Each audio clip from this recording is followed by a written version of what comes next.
Hi, my name is Christina McGuire, and this is a presentation of my results from the chocolate experiment. So initially I wanted to describe the assessment guidelines for the quantitative assessment. This was based off of the scale from 5 to 1, 5 being excellent, 4 good, 3 neutral, 2 not good, and 1 very bad.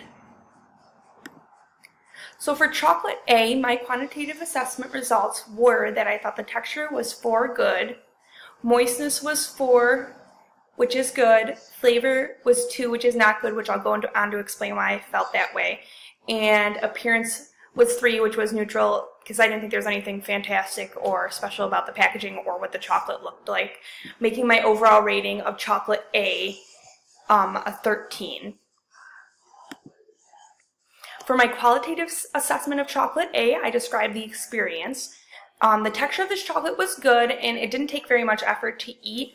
That being said, the chocolate wasn't anything special.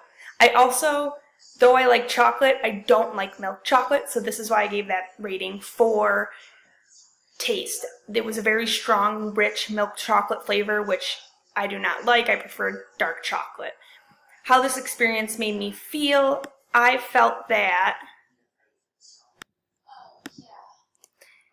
since I dislike milk chocolate, the experience didn't have any relaxing effect on me at all. It kind of felt like I was forcing myself to eat this milk chocolate and almost kind of produced an anxiety effect, made me like nervous and kind of had to choke it down because I don't really like that flavor.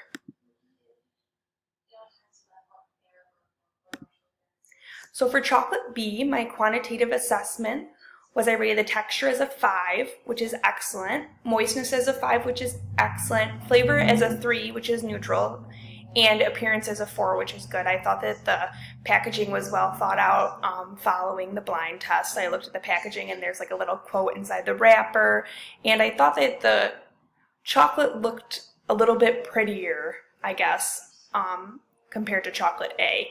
So my overall rating score of chocolate B was a 17.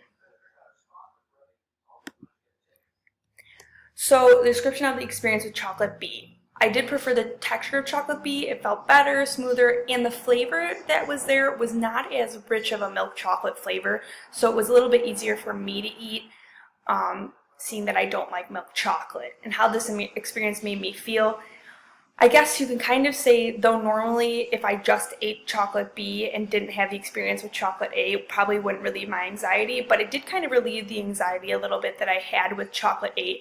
When I put it in my mouth and didn't have as much of that rich milk chocolate flavor, it made me feel better. It was easier to eat. I think it tasted better than the strong milk chocolate flavor of chocolate A. So obviously because of this, my preference was chocolate B.